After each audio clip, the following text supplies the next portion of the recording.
வணக்கங்க. என்னோட பேர் தனகுமாருங்க. நிட்லைன் பிரிண்டிங். ஆக்சுவலாக நாங்கள் 2004லேருந்து பிரிண்டிங் இண்டஸ்ட்ரியில் இருந்துட்டுருக்கிறோம். ஃபஸ்ட்டு மேனுவல் மட்டும் தான் பண்ணிட்டு இருந்தேங்க. அதுக்கப்புறமா கிளாஸ் டேபிள் போட்டோம். அதுக்கப்புறம் ஆட்டோமேஷன் போகலாம் அப்படிங்கிற ஒரு ஐடியா வர்றப்போ ஆஃப்டர் கொரோனா வந்து நாங்கள் ரொம்ப ஸ்ட்ரகிள் ஆனோங்க. லேபருக்குலாம் பிரச்சனையாச்சு. ஸோ அப்போ ஆட்டோமேஷன் போகலான்னு சொல்லிட்டு ஃபஸ்ட்டு வந்து ஒரு ஓவல் மிஷின் போட்டோங்க.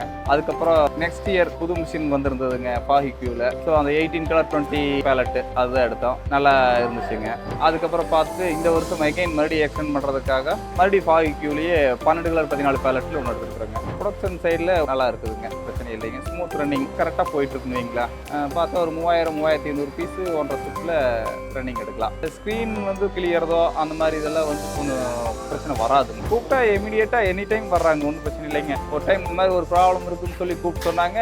மழையிலேயே ஆள் வந்திருந்தாங்க. எங்களுக்கே ஆச்சரியமாக தான் இருந்துச்சு. ஸோ அந்த சர்வீஸ் சைடு எந்த விதமான குறையுமே சொல்ல முடியாது. இமீடியட்டாக வருவாங்க.